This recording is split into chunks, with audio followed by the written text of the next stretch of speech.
Hi guys, this is my week 15 response. So for the first part of the question, the foundations and principles, remembering and acknowledging past events is essential in fighting for freedom and sovereignty. Hannah K. Trask utilized this idea through her poetry. She wrote for her people about her own struggles and her struggles of her people collectively.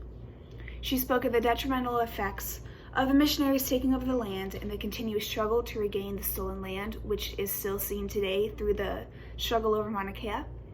In her poem, she wrote, quote, "Each of us slain by the white claw of history, lost generations, properties, missionaries, diseased Haole," end quote. Hawaiians were oppressed by missionaries in multiple ways, which are still seen today. Their cultural beliefs were slain and degraded while the missionaries pushed their own, more westernized notions onto them. Trask's writing challenged the divide between politics and culture. Furthermore, Howe mentions the detrimental effect the Western notions brought.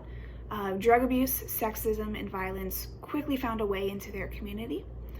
And overall, women played a really intricate and important role in protecting the land.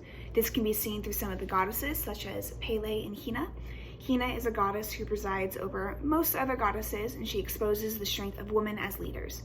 These goddesses show the role of women in protecting the land through a balance of women to be seen as traditional and more non-traditional protectors.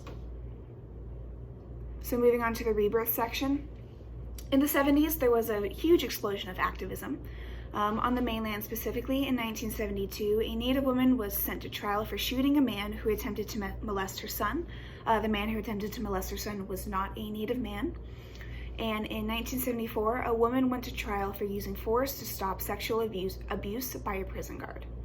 These trials were met with protests and resistance. The population did not agree with the way the women were treated in these trials. More specifically in Hawaii, in 1971, the first major land struggle in Kalama Valley was in full swing, and that gave a lot of momentum to the PKO movement and the protests at Mauna Kea.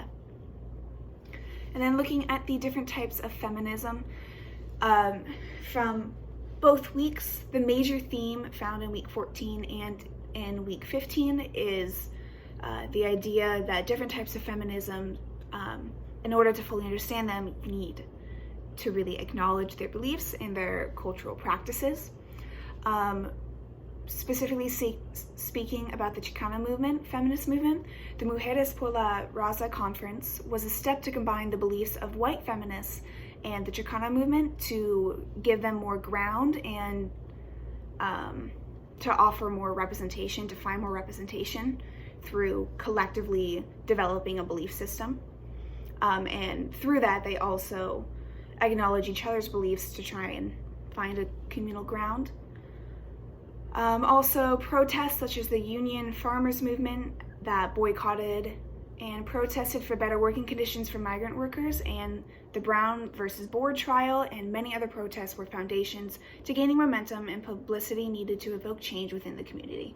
These changes are still happening, and specifically from everything that happened in the 70s, those results are still shown today with more equality than before, but the idea that we still need to keep going and we still need to keep protesting and keep boycotting to find equality for all is still very prevalent in our society.